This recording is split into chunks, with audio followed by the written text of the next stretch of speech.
Welcome to the show, everybody. Welcome out there in Radio Land.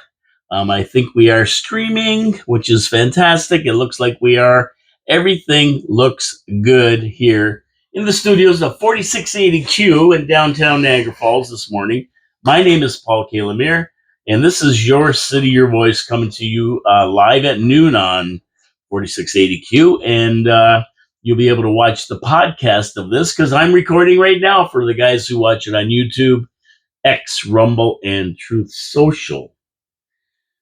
Oh, so what a crazy overnight. We got some snow. Everything's white, but it's melting. We've got a very nice day out there. They are calling for some snow later on. 23 days to go to Christmas on this trash talking Tuesday, December the 2nd.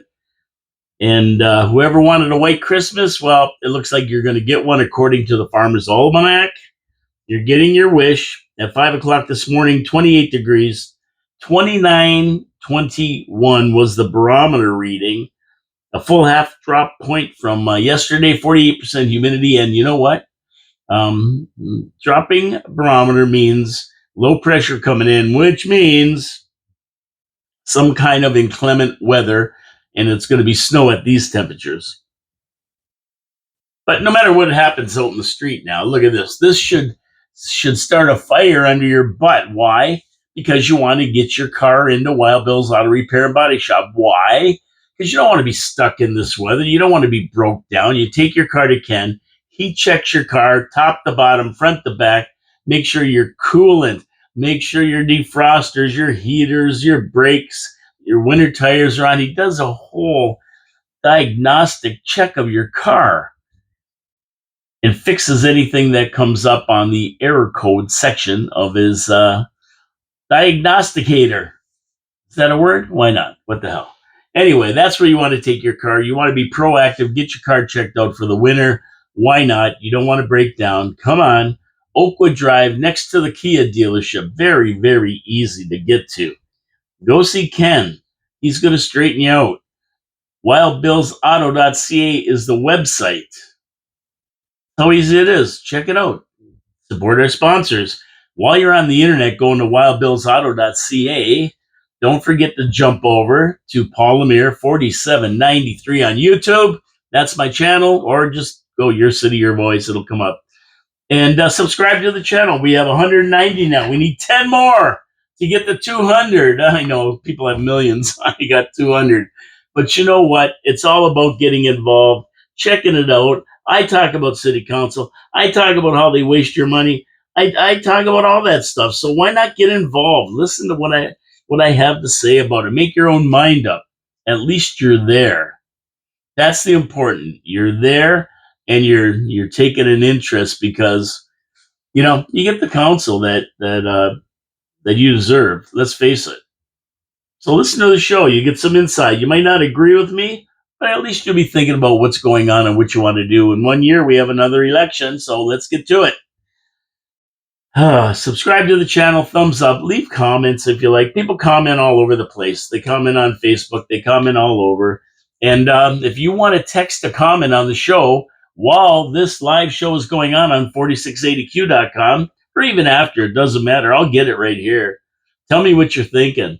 289-994-7560. That's how simple it is. And we'll get your comment on air if you do it while the live show's going on. If not, then we'll get it on later on. We're going to get to my second sponsor, Pete's Pizza on Victoria Avenue, in a little bit. They've opened their second location on Throatstone Road, where Pie Guys used to be, Throatstone and Kaler. We'll talk about them halfway through the show. Meteor Crater report, no changes to report. Nothing going on over there. Empty, no action, nothing. I thought they were going to do something. They had that big excavator in there. A lot of stuff looked like it was going to happen. Threw us a curveball, nothing going on. What are you going to do? That's the way it goes. But it's still got to come before council on December 9th. Now, I told you about the weird thing going on here. December 9th is when council approves the project over there at the Meteor Crater, the 10-story apartment building. But they've turned ground. They put up this big giant fence. Nothing's been approved, though. So I think that at the end of the day, there's something. I think it's a fait accompli. I mean, it's a done deal. I don't even know why it's bothering you to go to city council. I mean, it's a done deal already. Taxpayers are in for 40% of the bill. We know that. And the way I got it figured, about 48 million worth. And it just strikes me as weird that nothing was said. Like they're even doing this before it even was approved. So you know what that means, right? Now it's really funny. I was watching Facebook and there was a post about the land being contaminated, and the Penguin, our CAO Jason Burgess, actually replied to the post, giving everyone the alleged facts that the land was cleared and cleaned by the ministry and the build is good to go. So he actually replied because there's so many people talking about the site being contaminated. And basically, I've never seen the ministry test results. Has anybody else? Maybe Mike Cushman or Gary Wilkins, but I've never seen them. So if it's clean and it's been all done and everything, and that was how many years ago now? Probably 3, 4 years ago. And you know how that contaminant they seep. So what was clean 4 years ago might be dirty again now when they start digging down. We don't know. But either way, why not post the testing? Make it a public document in NiagaraFalls.ca. Maybe it is. You never said that. I mean, and we should understand as taxpayers what we're on the hook for. We're on the hook for 40% of this build. If it's 120 million, like they said, that's $50 million almost. So what are we on the hook for here? What's the deal? Nobody knows. So if you want people to quit questioning it and asking questions, you should give them the information. They won't have to ask. To go on Facebook and make a case, okay, that's good. At least you did that. I appreciate that. But it doesn't take us any closer to where the stats are for it, how much we're paying for it. Where's the ministry report on it? What did they find in it? I mean, we saw what happened to the Niagara Regional Broadband a couple of years ago. We sold it to Cogeco. We owned it, 75% of it, 25% Niagara and Lake owned, and we never did get a number. I mean, scouring through the budget, final budget to actuals of 2024, they finally came out. I saw $40 million that went into the city bank account from allegedly nowhere. So I'm taking for granted that right there was what we got for Niagara Regional Broadband, which is in line with what I thought. But we don't know. So you want us to really know what's going on, be transparent. I want to know how Niagara Holding Company and Holdco and the Innovation Hub, I mean, we put a lot of money around. There's a lot of money being pushed around here and there. Reserve funds, a report on the reserve funds would be nice. That should be done quarterly for it. So the more transparent City Council is with us, the more truthful and honest, the easier will be for us to understand, and the easier it is for City Council to explain it. Give it straight to us. We can take it. I mean, you know, that old movie there, what was it called? I don't know what it was called. You can't handle the truth? Well, we can handle the truth. So give it to us. Quit fooling around. So that was pretty interesting that the Penguin actually responded on Facebook. That was pretty cool. So that means he's reading the posts, which is even cooler. Yeah, they're watching. I see a lot of stuff mentioned on City Council that I've talked about on the show, and all of a sudden they're defending themselves for what I'm saying. One of the big ones was the what the heck were they talking? Oh, the NST Trail. They handed down a bunch of bullshit about it, but I was talking about it, and I've been hammering them about that for 2 years. So they responded, defending themselves. Okay, let's move on from the Meteor Crater. Extra, extra, read all about it. The Pinball Wizard and his miracle cure. That's right. Remember the graffiti artist in town that became King James public enemy #1? Do you remember those guys? Yeah, the ones that were spraying all the hydro boxes and signs and everything with graffiti. Well, you remember that James also talked about the broken window theory, which he has no clue what it's about, obviously, because he used it all wrong. But that's what he talked about. He thought that would somehow work. His version of it, which isn't the real version, well, forget about it. That doesn't work. But King James has found a miracle cure for graffiti, a product so unbelievable that it takes graffiti off of almost anywhere without damaging the paint underneath. Wonder if he tried it on his expensive Italian sports car. But I digress. Product removes 90% of graffiti. It's a formula you use with wipes from the world's best graffiti removal system. And it's made the job easier, which is great. But at the end of the day, you know what it does? It gives the graffiti artist a brand new canvas to work with. Ooh, they cleaned the paint off this box. It's Hydro box.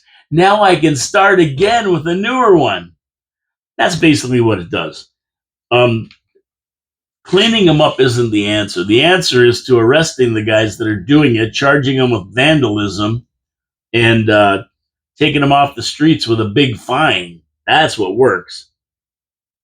Now, I don't know what this miracle substance costs. I mean, it can't be cheap, right? If it does all this wonderful stuff. But it does work. Mayor Jim is asking the public to report graffiti, and city workers will get right on it with the miracle substance.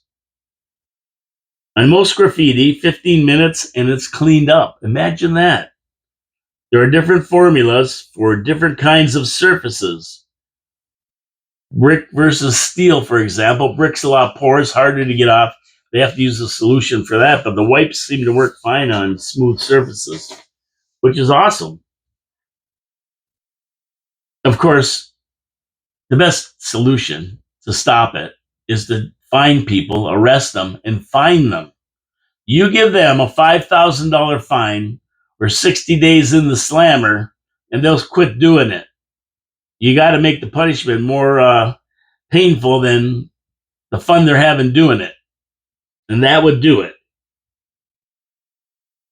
I think arresting them or fining them would cure their addiction to public vandalism, because that's what it is. Giving them a new canvas by cleaning up really isn't that great of an idea, but that's what they're doing.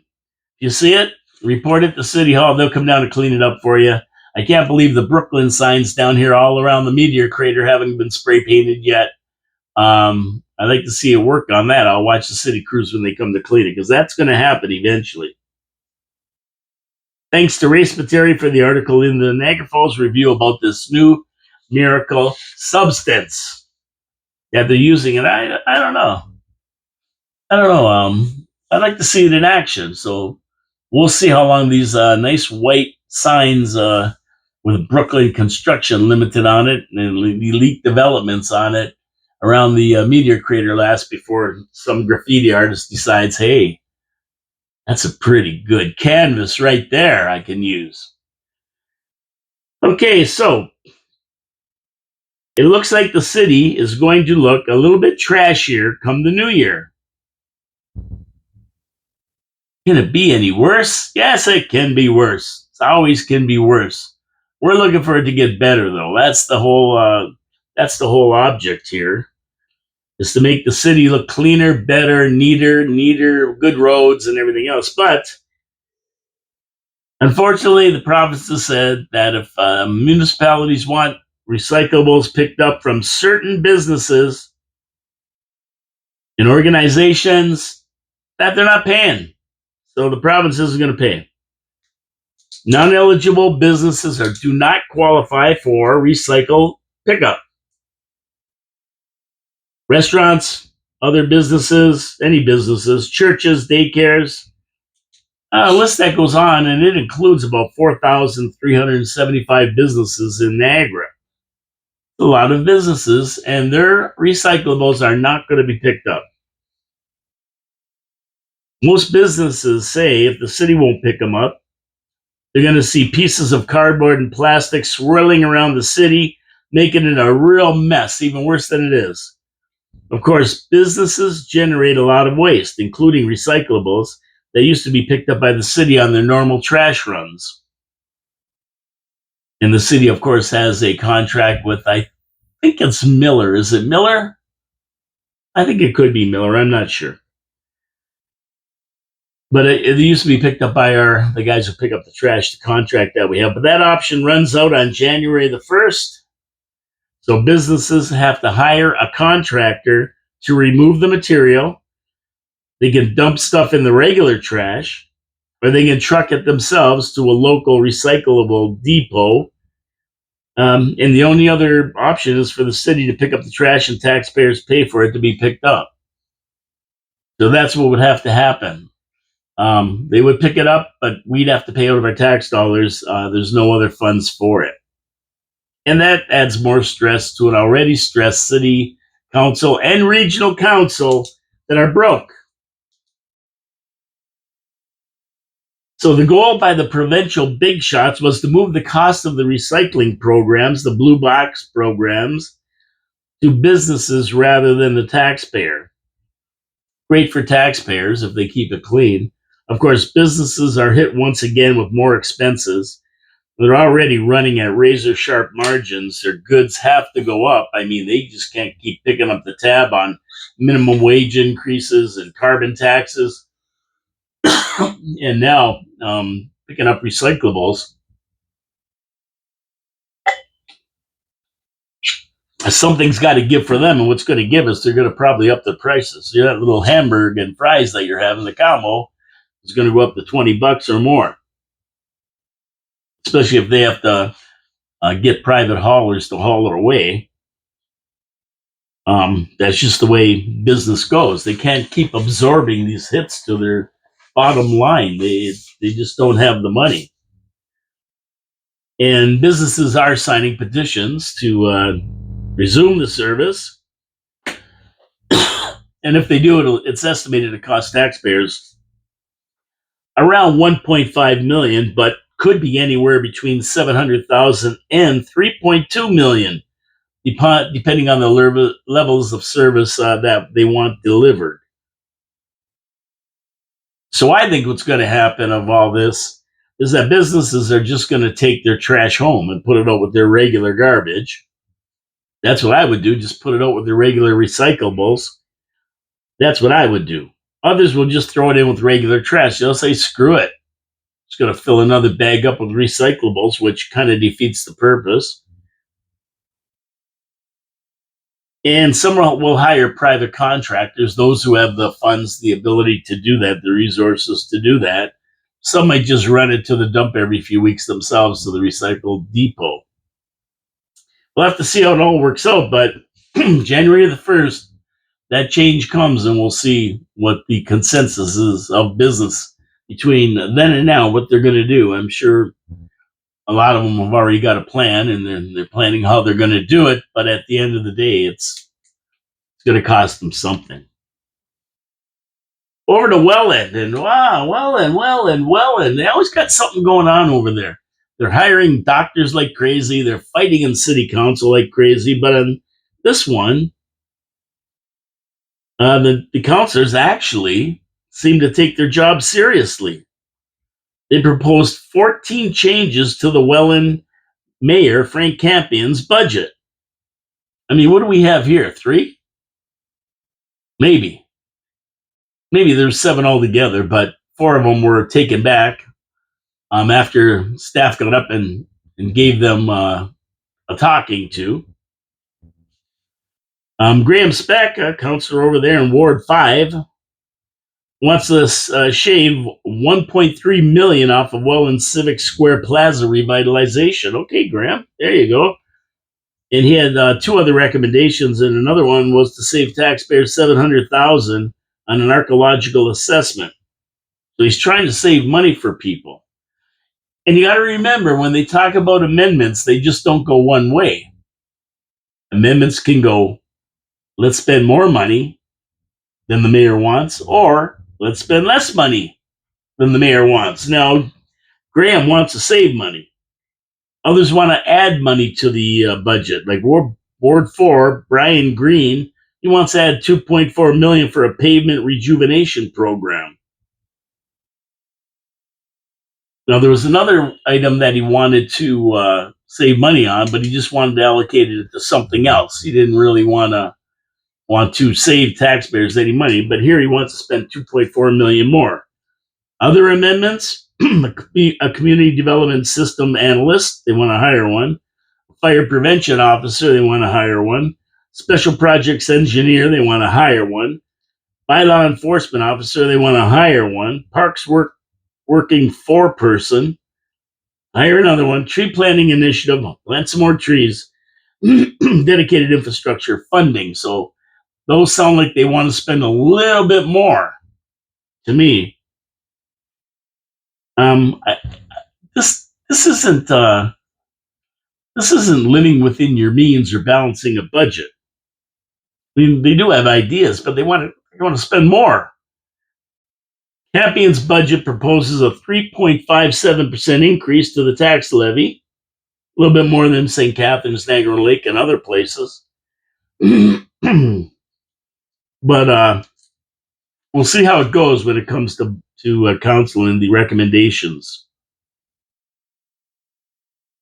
We'll see if council's even interested in changing a lot, because remember, Graham Speck says he wants to save $2 million. These guys will vote it down, maybe. We don't know. May not agree with them.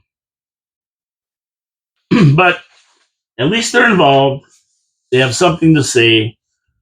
And they're not just rubber stamping anything like in Niagara Falls, where we had $78 million of capital expenditures, and our council found $25,000 of savings.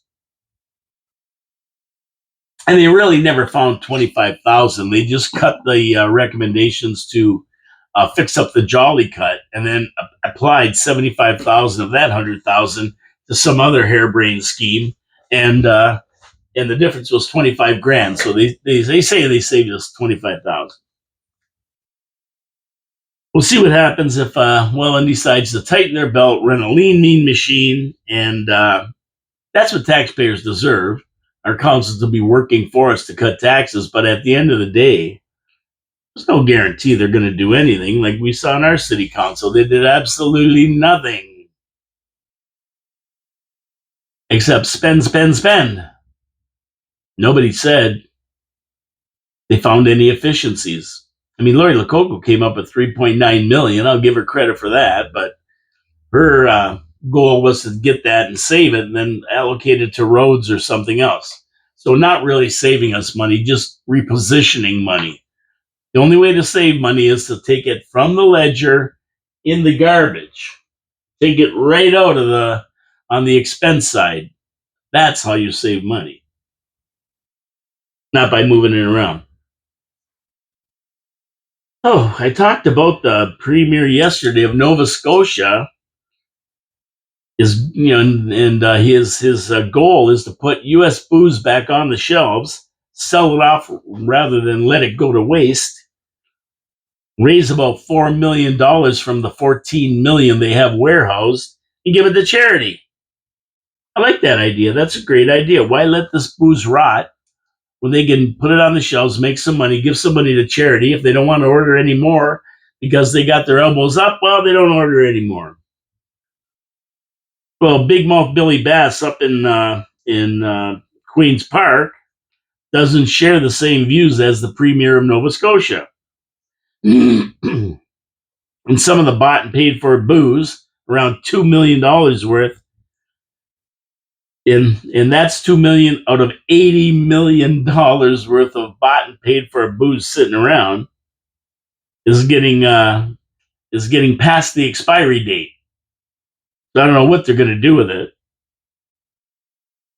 But the other $78 million is just sitting there. Hey, $78 million. Give it to Niagara Falls. We'll put it on our shelves and make our capital budget back. How about that, Dougie? But it's getting dusty and creating a log jam in our storage. Which, I mean, I'm probably sure there's storage fees for that.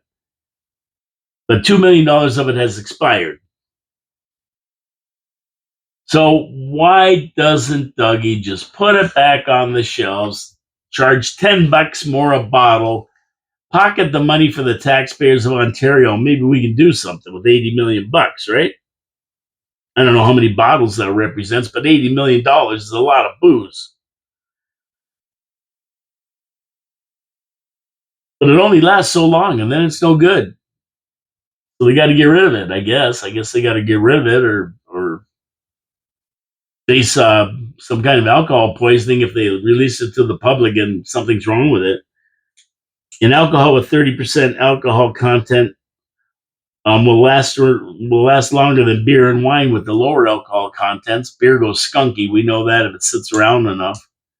I don't know how much beer they have. They have a lot of wine from California and all that. I'm not sure the beer they have sitting around from the States. Most of the beer is made in Canada. They stock. There might be a couple of American ones.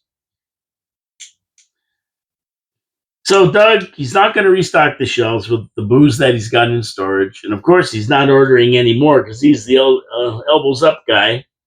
I guess he'd rather let it go bad than give in to the big bad orange man.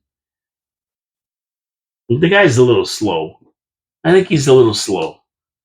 I mean, come on, get it on the shelves, sell it off. Don't let it go to waste. What the hell? Make money on it at least. Speaking of a little slow, business is slow for Algoma Steel. They're planning to lay off 1,000 employees at the Sault Ste. Marie facility. The layoffs were announced yesterday and are scheduled to be effective for about 16 weeks until the end of March 2026. I mean, remember when Stellantis did the same thing? Oh, we're going to lay people off for a couple months, and then they just moved the whole plant right out of Ontario? I don't know if you remember that, but that happened. Is it going to be the same for Algoma? Algoma Steel. And what about Stelco and Dofasco? If Algoma's hurting in Sault Ste. Marie, you don't think these other places are? What's going to happen with them pretty soon? And I know. The company cited unprecedented tariffs imposed by the United States. So they're blaming the U.S. The same United States that Carnage said didn't matter. They don't matter. America doesn't matter. We don't care about the United States. We're over with making deals with Saudi Arabia, Korea, all these other crazy places that have nothing to offer. Yeah, except oil, and we got lots of it. So they said these tariffs are fundamentally altering the competitive landscape and limiting access to the United States. Well, all Carney has to do is make a deal and quit this elbows up baloney, but this guy's useless. He says it's a market you don't even care about. I don't even care about Trump or the United States. I mean, these people are mentally handicapped. They have a mental issue. They're mentally challenged. Oh, so the Ontario government, that's us. Whenever I say Ontario government, that's us. We gave them $500 million in loans to keep them afloat. Didn't work. We'll never see that money again, those loans. We'll see if they ever come back online again, get going again. Local 2724 of the United Steelworkers said they are working with the company and government to provide transition assistance to laid off workers. So they're going to try to get them to new jobs. That doesn't sound to me like they're going to open up again. And, yesterday I talked about Nutrien, a company out west that is the biggest potash producer in Canada. And they're taking their $1 billion and headed to the United States where the grass is greener, and they're done with Canada. They're done with the regulations. They're done with the way it works in Canada and their inability to make deals. They've had it.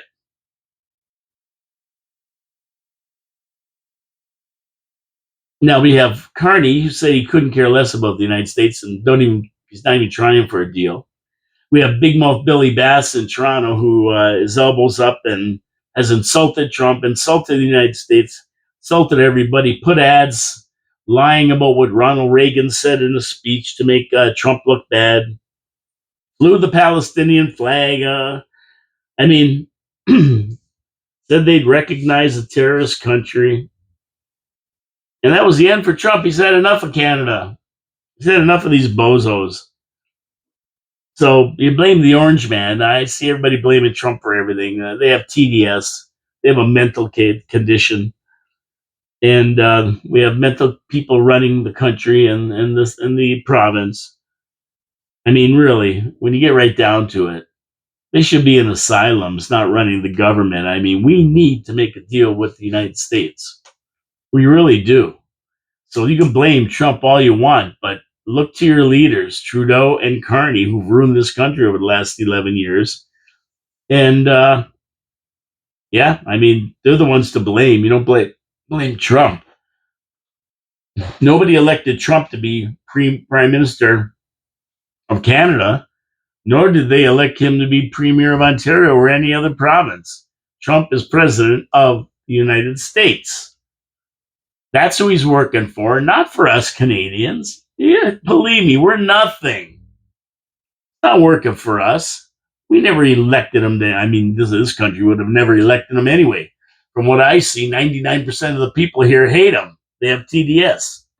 I don't know why. I have no idea why. He's never done anything to anybody. He's protecting his own country, working for the United States. I would hope that we had a prime minister and premier of the province who would work for us. I don't know, but it's not getting any better. Businesses are taking off. They're leaving. And the longer this trade imbalance goes and this tariff stuff goes on without a deal, the worse it's going to get for Canada.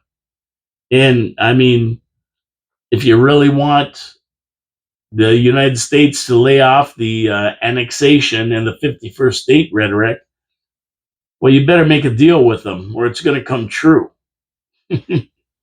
There's not going to be any other choice as we fall into the abyss of history. For me, it can't come soon enough. Everybody keeps saying, why don't you move there if you love Trump so much? I won't have to. Don't you get it? Carney's going to ruin this country to the point where Trump's coming to me. He's going to take over. I don't have to do anything. It's either Trump or the Muslims. Terrorists, who? I don't know.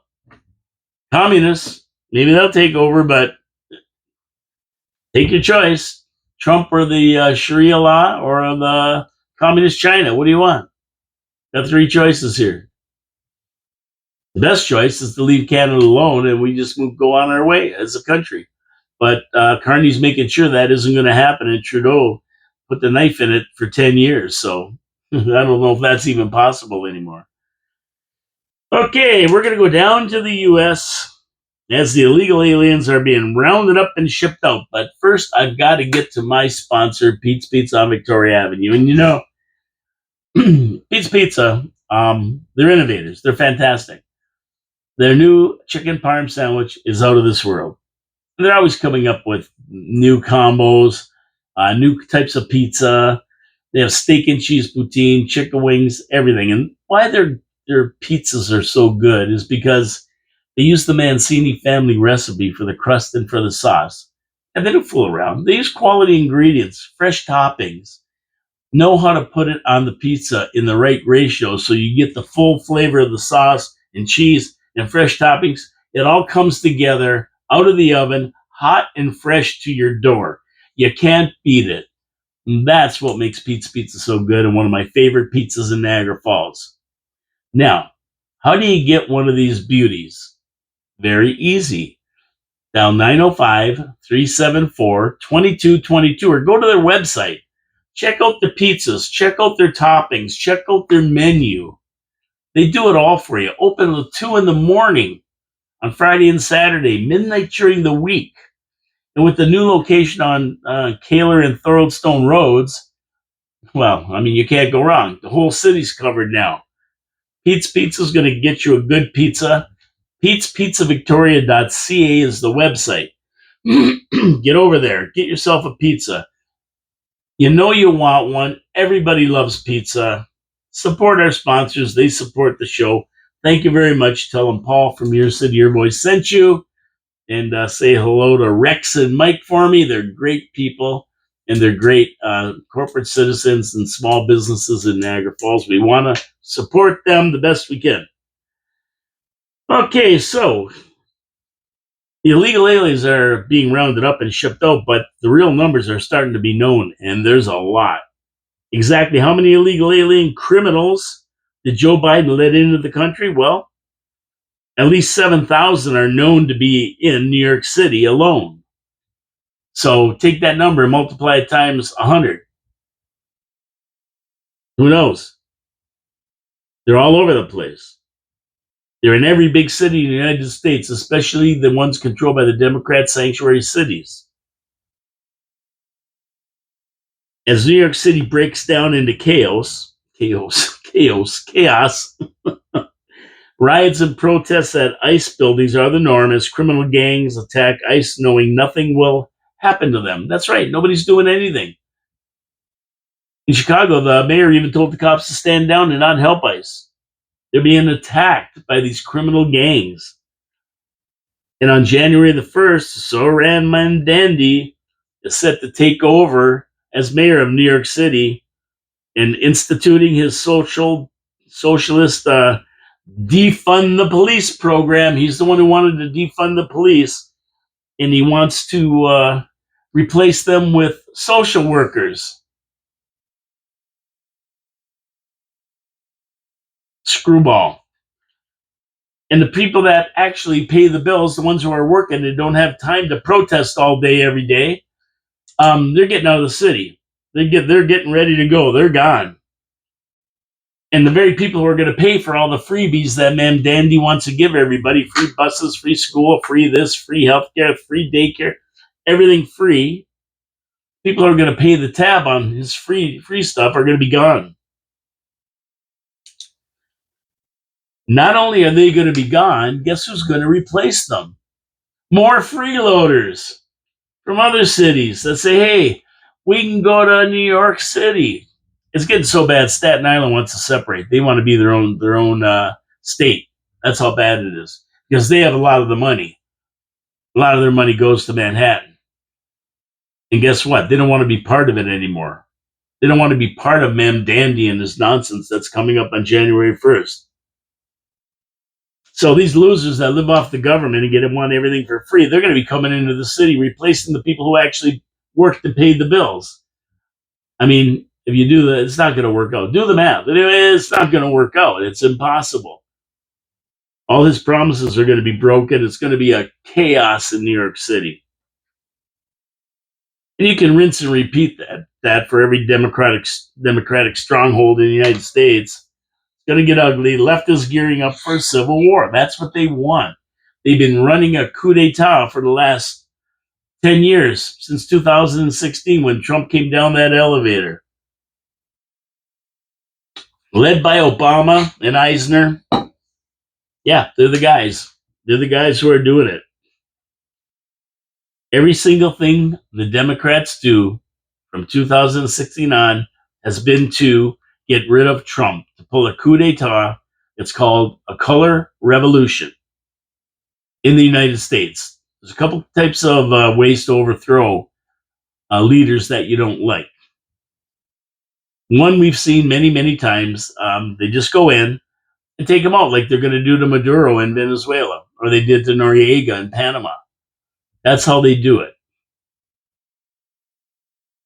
They just go in and take over, overthrow the government. This is a little more hidden. It's a slower process, a color revolution, but the left does everything they can to overthrow the leader, from riots, which they call peaceful protests, from killings, from immigration, letting a lot of immigration in to take over the country. And what they do is perpetuate fraud, on the government to steal American taxpayer dollars like they did in Minnesota with Tim Walz and that Democratic bunch and the Somalians. These are all things they do, like the Sedition Six, who told the military to stand down, who told them not to listen to Trump. They don't have to listen to orders that are illegal. And Trump has never given an illegal order yet. But this is what they do from inside out. All these people you see up there talking against Trump, trying to get him out of there, impeaching him, indicting him, shooting him. They're all the same people, and they've been doing it for 10 years, led by Obama and his gang. It's all a plan to throw a coup d'etat from inside and get rid of the leader, the elected leader. Don't make any mistake about it. That's what's happening. That's what's happening. And it's been happening since Trump first walked down that aisle in 2016, won an election that they never thought he would win. Hillary was supposed to win, fixed the election in 2020, underestimated Trump. He got elected again, and now they're at it again. Every day, everything he says, everything he does, the rhinos are in there, and nobody can be trusted. And you're looking at all these indictments that are supposed to be handed down, people arrested, and somehow they're getting away with it. They're getting away, and Pam Bondi and Kash Patel and all these are not moving fast enough. And it's all part of it. It's all part of it. Across the U.S., fraud rings and terrorists take over cities. We saw what happened with Minnesota and Governor Tim Walz aiding and abetting Somalia nationalists to defraud welfare and send billions back to Somalian terrorist group Al-Shabaab. 86 of the fraudsters have been arrested. 76 are Somalian nationals. Tens of thousands to go. Ilhan Omar herself, who was a congresswoman, married her brother to get into the country, lied on her immigration papers to get into the country. She's got to go back. She's got to be deported. Tim Walz is going to be indicted. He's got to be indicted. He knew about the fraud. The whistleblowers are coming out of the woodwork saying he knew and did nothing about it. He told them to shut up about the $1 billion scam. It's all coming down. And imagine, Walz was an election away from being the vice president of the United States. All the criminals in New York City are being protected under the sanctuary city status of the big shawarma. It's not the Big Apple anymore. It's the big shawarma. Protected by the government that let them in. Trump has taken charge. Tom Homan, director of Homeland Security, is flooding the city with ICE agents to take control of the city. Trump is closing down all immigration from terrorist countries with special embargo on immigration from Afghanistan and vetting of Afghanis that are already here. We saw the Afghanis shoot the 2 National Guards people. One, a 20-year-old girl, killed her dead. The other guy, he's actually awake and talking. Wolf is his last name. I can't remember his first name. Thomas Wolf. So this is, you see it happening right in front of you. It's all happening right in front of you. And make no mistake, you're witnessing it, whether you believe it or not. According to Stephen Miller, United States Homeland Security Advisor, the conspiracy theory regarding illegals is over. Here's the truth.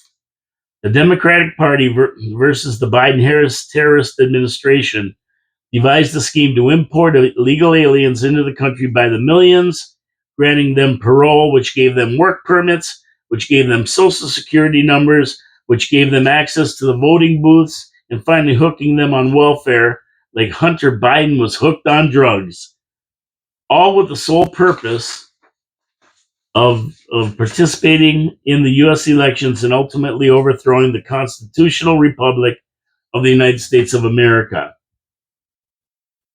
This isn't theory. This isn't conspiracy theory. This is truth. And this has to stop. These illegals have to go back. Taxpayers cannot fund them. They must come here legally and contribute, assimilate, and be productive members of Canada. That's the bottom line. So we're talking about the United States, yes, but this is happening in Canada too. You can see it happening. You may not believe what you're looking at, and I don't blame you, because it's hard to believe that we could sit here and watch the overthrow of any government in a coup d'etat being run from the inside out, the color revolution. Look it up, Google it, see what it says, and you will see that is exactly what is happening today in the United States and Canada, maybe even worse in Canada, because we have nobody to stop it. Trump's there stopping, and he's trying to. Canada, we have nobody. Check it out. Think I'm lying or making it up? Check it out. Look up Color Revolution. See how they operate. See what they do. It's happening around the world. And now it's happening here.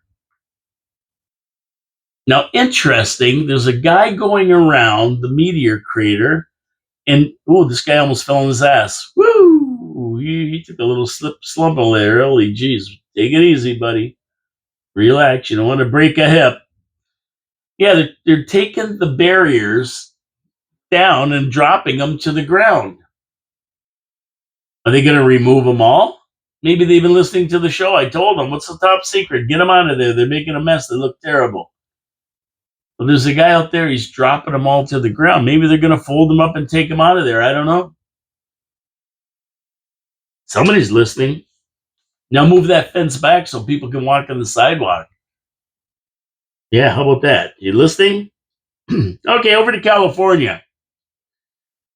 And this is something that's probably going to happen in Canada. It's only a matter of time. And you know what had to happen in California first, of course. That's the place where things happen like this. In the sanctuary state, democratically controlled state. Residents are about to be taxed for every mile they drive. That's it. That's right. They did a test run on 800 people tracking their mileage. And the test run was very successful using technology. They plugged the thing into their port there, and they tracked the number of miles they drove during the test run. And here's what they're going to lay down very soon in California. For you people who live there, my cousin Mark, all my buddies down there, this is what you're in for. They're going to apply a mileage fee. 0.5 cent a mile for some people, and up to 2 to 4 cents per mile for others. In other words, that little thing will track how many miles you go. The number of miles you drive will be multiplied by the tax per mile, and you will get a bill. You will owe that to the state. Why is this happening? Because California and their climate change goofballs pushed for EVs and hybrids. That's all they've been talking about. That's all they've been pushing for. And people have responded to it, believed it. And they're not making as much revenue from gasoline taxes. So to make up the difference, they're going to charge people so many cents per mile charge to drive on the roads, to make up the money they're losing from people driving EVs. EVs and hybrids don't pay into the system because they don't use gasoline. That deficit has to be made up, so now they've come up with a mileage tax. And even though the EVs and hybrids don't pay because they don't use gasoline, it costs $8.5 billion a year for road maintenance. So they've got to make that money up no matter what. What's concerning to most people is, much like gas taxes, the rates are going to start small and then they're going to blow up. They're going to quietly explode, just like gas taxes have. They use gas taxes to fund everything. As EVs are pushed on people, More people buy them because the climate change, and they're actually they wanted to outlaw gasoline engines by 2035 in Canada, Ontario here, whole of Canada. You wouldn't be able to buy a gasoline powered car by 2035. That's what they wanted. So as they push it on more people buy them. Guess what happens? There's no gas tax being paid, and they got to recover the money from somewhere. And rather than just recover it from the people who are using gasoline, they've hammered us enough. They're going to get it from everybody by putting on a road tax. So up to 800 volunteers used plug-in trackers in the experiment, and the results were dramatic. The amount of potential revenue could not be ignored by politicians. So they're going to make a law soon, and this is going to happen. And look for other states to follow suit. You have a lot of Democratic-run states. Look for them to follow suit. And you just know that it's going to happen in Canada. Somebody will get a hold of this, see the money that can be generated, catch up with the money they're not getting from gas taxes. Of course, we don't have as many people. There's more people in California than there is in all of Canada. Probably in Southern California, there's more people in all of Canada. So it's coming. You know it's going to be coming. The feds are going to put it on, then the province will put it on. It's only a matter of time. So if you think Canada's exempt from this, no, this is the start. Once it's proven, we're going to see it being recognized and being looked to be instituted here. We know it. That's the way it works. And it's just another tax grab, another way to screw us. That's all it is. California leading the way. Gavin Newsom leading the way. That's the way it goes. That's the way it goes. We never win against these politicians. Ever. Ever, ever, ever, ever. Okay, so the last thing I want to talk about is Venezuela. Because right now, it's a second by second invasion going to happen. The whole country's on edge. Trump has given Maduro an ultimatum: leave now with your family to ensure their safety, or Trump will force his hand by moving into the country. Maduro is defiant. He flew to Colombia and then came back, getting ready for the invasion. He says it's all ready to go and could happen any moment. It might have already happened. I don't know. I'm not tuned into the news right now. Not tuned into the news right now, so I don't know. But I know one thing. It's going to happen. And I'm just wondering, we have Pearl Harbor Day coming, what, December 6th? Friday? I think it's the 6th on Friday, isn't it? Yeah, today's the 2nd, 3rd, 4th, 5th, 5th, 6th. Maybe he'll go in on Pearl Harbor Day. How about that? Yeah, Saturday is December 6th. A day that will live in infamy. Maybe he's going in then. It's all ready to go and could happen in any time, though. Stage is set. Chess pieces are in place. It's going to happen. Maduro leaves for another country, maybe Turkey or Russia, and maybe it won't happen. That's possible. Russia or Turkey would be good places for him to go. But he's going, one way or the other. He'll save his family and his life and get out of here, or he could die. He could die in the process. Now, Maria Corina Machado will be installed once he's gone as the legal president of Venezuela, and the drug cartels, along with Trinidad de Aragua and the cartel, something de Soleil, they're done. You're done. You're done. You're done. Regime change is in the making. It's a must, and the U.S. will make that happen. Stay tuned. Watch it. It's going to happen. It's going to explode, and it's going to happen. I think it's going to happen within the next 3 or 4 days. I think so. I think it's going to happen for sure. It's only a matter of time. He won't get out, so Trump's just going to go in. He's got everything set up, the aircraft carriers, the jets. They're already flying around the coast and everything else. Yeah, they know they're there. They're out there. Maduro knows it, and he knows his days are numbered. He might just take off without anybody even knowing. Who knows? Anyway, excuse me. That's it for me today. I'm done. I'm out of here. Keep your eye on what's going on in the world, what's going on in Canada. It's out there if you want to pay attention. Where we're going right now in Canada, I don't know. We're not headed to a good place, I'll tell you that right now. And the sad part is, if there's an election tomorrow, I wouldn't doubt if Carney wins in a majority government. That's how bad it is. That's how many people they brought in to vote for him. This is the way they take over the government. You got a person that doesn't play ball with them, they try to get rid of them with a coup. You got a person that wants to play ball will fly their flags and give them every right in the world, and they'll just ride him to the end until you can't get rid of them. They've taken over, and that's their goal, to take over. It's not to come here and assimilate. It's to take over. That's what they want.